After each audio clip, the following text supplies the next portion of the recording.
Subscribe and press the bell icon on. નમસ્કાર વિદ્યાર્થી મિત્રો, આપ સર્વે સુરક્ષિત હશો. હું પ્રિન્સિપાલ ડૉક્ટર ભગવાનભાઈ ચૌધરી, શ્રી આદર્શ આર્ટ્સ કોલેજ દિયોદર. આપણે અગાઉ કલાના સંદર્ભમાં જે વાત કરી હતી તે જ વાતને હું આગળ દોહરાવીશ. આજનું મારું જે વ્યાખ્યાન છે તે કલાના સંદર્ભમાં જ રહેશે, પરંતુ આપણે જ્યાંથી અટક્યા હતા ત્યાંથી આગળ વધીશું.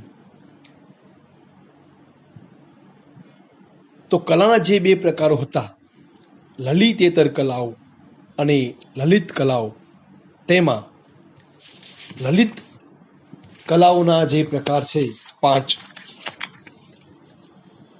એ 5 કલાઓમાં પહેલી કલા છે સ્થાપત્ય કલા.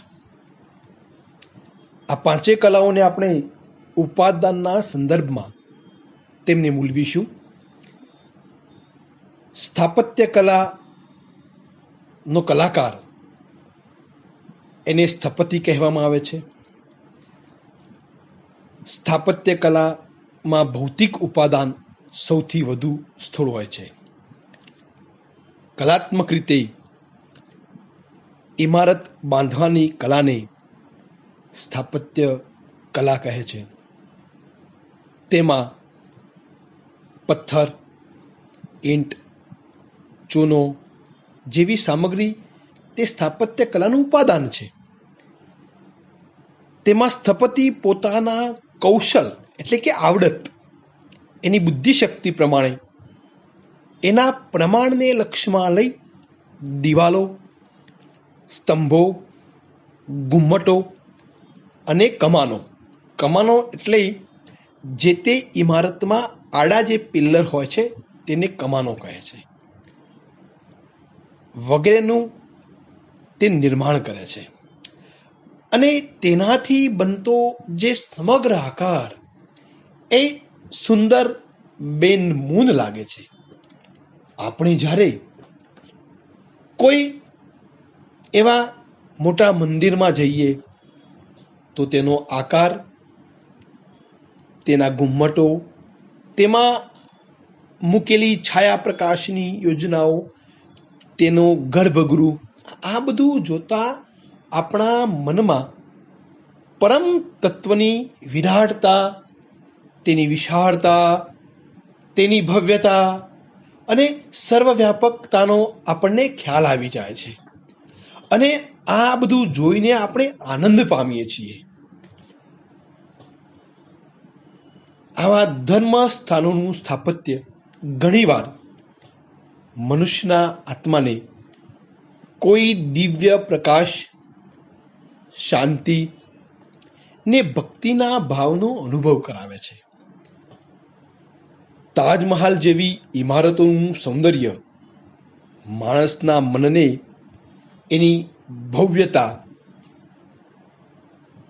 અને સૌંદર્યને કારણે એ સ્પર્શી જાય છે, પરંતુ તેમાં ગતિશીલતાનો અભાવ છે.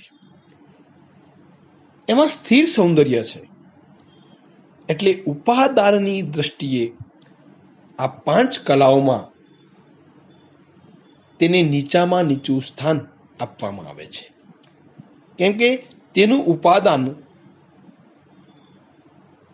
ભૌતિક હોવાને કારણે અને વધુ સ્થૂળ હોવાથી તેને આપણે સૌથી નીચું સ્થાન આપીએ છીએ. મિત્રો, જે બીજી કલા છે તે શિલ્પકલા છે.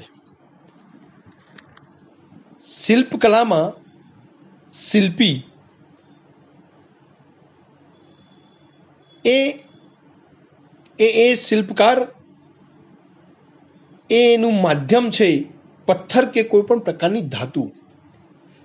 એટલે પથ્થર કે ધાતુ હોવાથી તે સંપૂર્ણ ભૌતિક જ છે. એટલે મૂર્તિકાર કે શિલ્પકાર એ પથ્થર કે ધાતુમાંથી મૂર્તિઓ સર્જવાનું કામ કરે છે. અને એટલા માટે એ શિલ્પકારે પણ આકાર અને પ્રમાણનો નિયમ તો જાળવવો પડે છે. છતાં શિલ્પી પોતાની આવડત અને પોતાના કૌશલ વડે એ અણઘડ પથ્થરમાંથી કે એ ધાતુમાંથી સરસ, સુંદર, આકર્ષક એવી જીવંત મૂર્તિઓ સર્જી કાઢે છે. આપણે એવી ઘણી મૂર્તિઓ કે એવા ઘણા શિલ્પો જોયા છે. દાખલા તરીકે બુદ્ધની પ્રતિમા.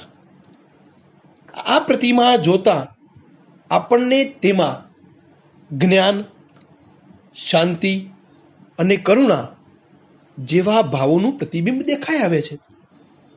તેવી જ રીતે ક્યારેક હસતા બાળકનું શિલ્પ, નૃત્ય કરતી બાળાનું શિલ્પ, આવા શિલ્પો પણ કેટલાક કલાકારો એક કોતરી કાઢે છે. આ પ્રકારના શિલ્પોમાં પણ બાળકની નિર્દોષતા, તેની નિખાલસતા અને તેનામાં રહેલી કોમળતાના આપણને દર્શન થાય છે. આ કલાનું ઉપાદાન પણ સ્થૂળ હોવાને કારણે તેમાં ગતિશીલતાનો અભાવ છે. કારણ કે તેમાં પણ સ્થિર સૌંદર્ય જ પ્રગટ થયું છે. આમ મૂર્તિકાર કે શિલ્પકાર પોતાના ઉપાદાનને એવો એક અર્થ આપે છે જે જડ પથ્થર કે ધાતુમાંથી કોઈ જીવંત આકૃતિનું સાદ્રશ્ય કોતરી કાઢે છે. ત્યારે તે કૃતિ નવો જ અર્થ સંદર્ભ દાખવે છે. આમ ઉપાદાનની દ્રષ્ટિએ તેની સામગ્રી થોડી હોવાથી શિલ્પકલાનું સ્થાન સ્થાપત્ય કલા કરતાં થોડું ઊંચું છે. મિત્રો, એના પછી ત્રીજા નંબરની જે કલા છે તે ચિત્રકલા છે. ચિત્રકલાનું માધ્યમ સપાટી કે ફલક છે. ચિત્રકાર સપાટી ઉપર કૃત્રિમ રંગો અને રેખાઓના સુમેળ દ્વારા ઘન પદાર્થોનો આભાસ ઊભો કરે છે. સમયની દ્રષ્ટિએ જોઈએ તો આખા બનાવના પ્રસંગોની પરંપરા એક જ ચિત્રમાં આલેખવાનું ચિત્રકાર માટે મુશ્કેલ બને છે. માટે ચિત્રકાર કોઈ એક કૃતિ માટે કોઈ એકાદ ક્ષણને તે પસંદ કરી ચિત્રમાં બાંધી લે છે. જેમ કે લિયોનાર્દો ધ વિન્સીનું મોનાલિસાનું ચિત્ર, જે વિશ્વના શ્રેષ્ઠ ચિત્રોમાંનું એક ચિત્ર છે. આવી જ રીતે પાબ્લો પિકાસો એ પણ વિશ્વના શ્રેષ્ઠ ચિત્રકારોમાં સ્થાન પામ્યા છે. ગુજરાતના પણ કેટલાક આવા શ્રેષ્ઠ કોટીના ચિત્રકારો છે. તેમાં ગુલાબ મોહમ્મદ શેખ અને M.F. હુસૈનના નામ લઈ શકાય. જો કે ગુલાબ મોહમ્મદ શેખ એ તો એક કવિ પણ છે અને ચિત્રકાર પણ છે. તો આપણને એક એવો પ્રશ્ન થાય કે આટલા ઊંચી કોટીના ચિત્રો એવા કેવા ચિત્રો હશે? આવા પ્રકારના ચિત્રો લાખો અને કરોડો રૂપિયામાં પણ વેચાય છે. આ ઉપરાંત ક્યારેક તમે ક્યાંક જોયા હશે પનિહારનું ચિત્ર હોય કે પછી કોઈ રણમાં જતા કચ્છી લોકો અને એમની સાથે ઊંટ અને ઊંટ ઉપર બેઠેલા એમના બાળકો અને એવા પ્રકારના એક લાંબી હરોળોમાં મૂકેલા ચિત્રો પણ તમે ક્યાંક જોયા હશે, જે તમારા ચિત્તને એક ઊંચી કોટીનો આનંદ આપે છે. આમ ચિત્રકાર વસ્તુની માત્ર નકલ કે અનુકરણ નથી કરતો, પરંતુ અર્થઘટન કરે છે. ચિત્રકલામાં પણ સ્થિર સૌંદર્ય જ વિશેષપણે પ્રગટ થાય છે. આમ ઉપાદાનની દૃષ્ટિએ ચિત્રકલા એ સ્થાપત્ય કલા અને શિલ્પકલા કરતા ઊંચું સ્થાન ધરાવે છે. એના પછી લલિત કલામાં ચોથો જે પ્રકાર છે એ સંગીત કલા. સંગીતકાર પોતાના નાદ અને ધ્વનિ વડે સંગીતના સુરો રેલાવે છે.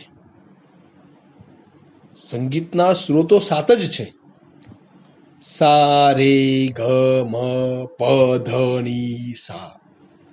સંગીતકાર આ 7 સુરોના સૂઝપૂર્વકના સંયોજનથી વિવિધ ભાવોની મનોરમ સૃષ્ટિ ઊભી કરે છે. સંગીતકાર પોતાના કંઠને કેળવણી આપીને નાદની વ્યવસ્થાનું સૌંદર્ય નિર્માણ કરે છે. આ અસંબદ્ધ નાદ વડે સંગીતકાર જુદા જુદા ભાવોને અભિવ્યક્ત કરે છે. નાદના ઉપાદાનની વિશેષતા એ છે કે એમાં પરાકોટીની અમૂર્તતા રહેલી છે. આ વિશેષતાને કારણે જ મનુષ્યો તેમજ પ્રાણીઓના ચિત્ત પર તેની ઘેરી અસર થાય છે. શિક્ષણ સંસ્કાર સંપન્ન મનુષ્યથી માંડી જંગલમાં વસતા આદિવાસી સુધીના સૌને સંગીત એક સરખી રીતે પ્રભાવિત કરે છે. આમ સંગીત કલા સૌથી વિશેષ પ્રત્યક્ષ અસર કરનારી કલા છે. મિત્રો, આપણે સૌ પણ જાણીએ છીએ કે અકબરના દરબારમાં તાનસેન જેવો સંગીતકાર એ એના 9 રત્નોમાંનું એક રત્ન હતો. આ સંગીતની વિશાળતા, ઉચ્ચતા કે ભવ્યતા એ એની સાક્ષી પૂરે છે. અને એ માટે થઈને આજે પણ આપણે ઓળખીએ છીએ કે નરસિંહ મહેતાની પ્રપૌત્રીનું ગામ વડનગરમાં તાનારીરી, જેનો વર્ષમાં એકવાર મહોત્સવ ઉજવાય છે, તાનારીરી મહોત્સવ. એ તાનારીરી પણ સંગીતજ્ઞ જ બહેનો હતી અને એમણે પણ સંગીત ખાતર એમણે આગ ઓઢી લીધેલી. આમ માનવીના ચિત્તમાં રહેલી સનાતન વૃત્તિઓને સંગીતકાર સ્વરના જાદુથી સંબોધે છે અને તેને આનંદલીન બનાવે છે. સંગીત કલાની પણ ક્યાંક મર્યાદાઓ છે કે સંગીતકાર પાસે ગમે તેવું કૌશલ, આવડત કે પ્રતિભા હોય તો પણ તે વાસ્તવ પદાર્થોનું અને વિશેષપણે આકૃતિઓનું પ્રતિનિધાન યોજવામાં ભાગ્યે જ સફળ થાય છે. આમ સંગીતકાર સંગીત દ્વારા સમુદ્રનો ઘોંઘાટ તેમજ યુદ્ધનું વાતાવરણ ઊભું કરે છે. ક્યારેક કરુણ સંગીત પણ રેલાવી શકે છે. આપણે હોરર ફિલ્મો જોઈ છે, તેમાં ક્યાંક ડરામણું સંગીત પણ હોય છે. આમ સંગીતકાર પોતાના કંઠને આવી કેળવણી આપીને વિવિધ ભાવો પ્રગટાવે છે. આમ ઉપાદાનની દૃષ્ટિએ સંગીત કલા એ અગાઉની 3 કલાઓ કરતાં ઊંચું સ્થાન ધરાવે છે. મિત્રો, એના પછી જે પાંચમી કલા છે તે સાહિત્ય કલા, જે આ પાંચ કલાઓમાં શ્રેષ્ઠ કલા છે, વિશિષ્ટ કોટીની કલા છે. સાહિત્ય કલાનું માધ્યમ એ શબ્દ છે અને શબ્દનું માધ્યમ અન્ય કોઈ પણ કલાના ઉપાદાન કરતા ઓછું ભૌતિક અને વધારે શક્તિશાળી છે.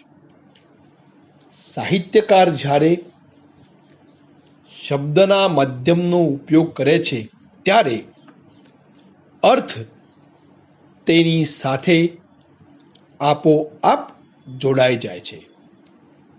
શબ્દ આવ્યો એટલે અર્થ સાથેનો સંબંધ નિર્માણ પામ્યો જ.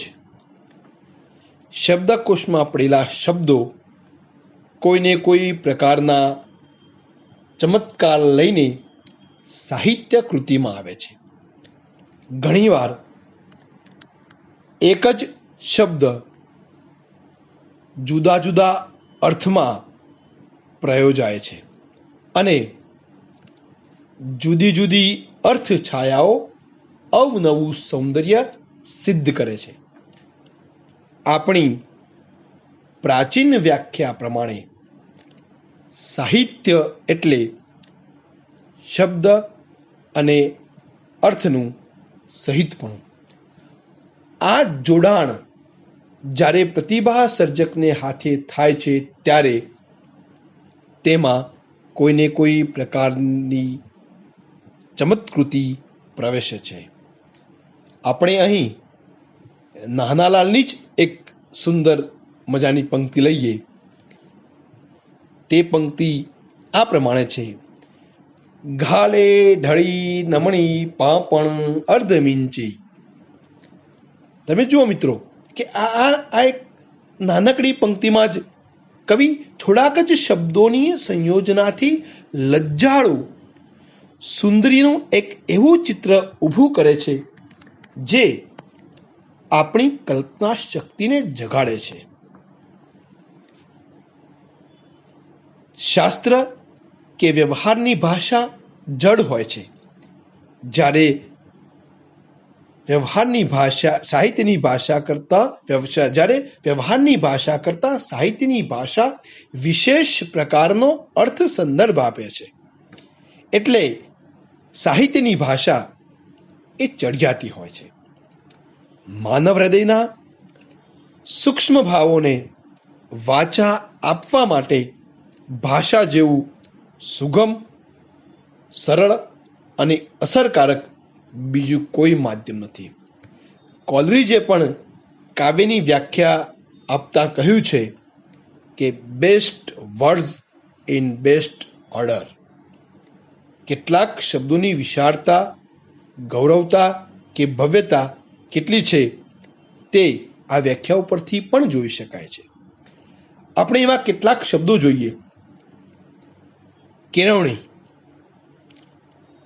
એ શબ્દનો અર્થ શિક્ષણ એવું નથી.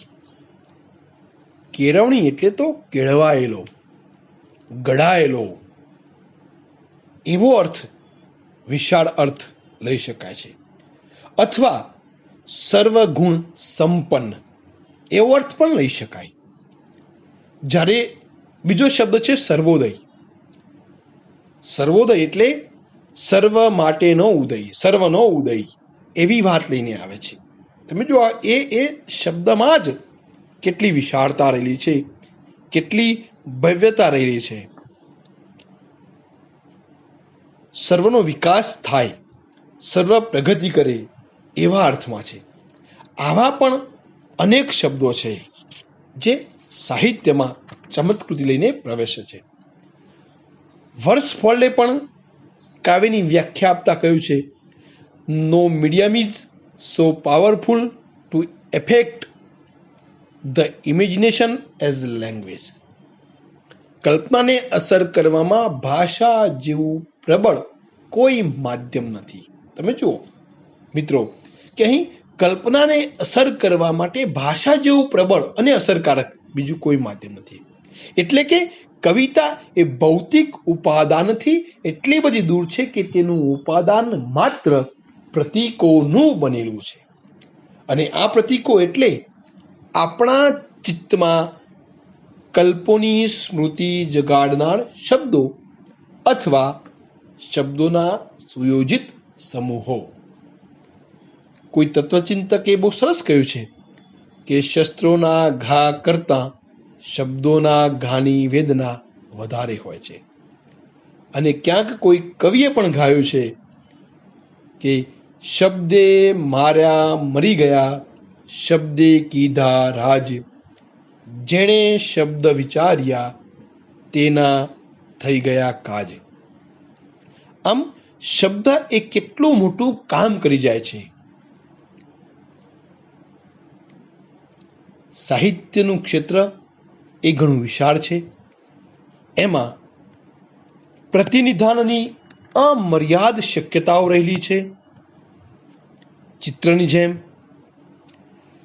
કોઈ એક ક્ષણને નહીં પણ સૈકાઓને એમાં પ્રતિબિંબિત કરી શકાય છે.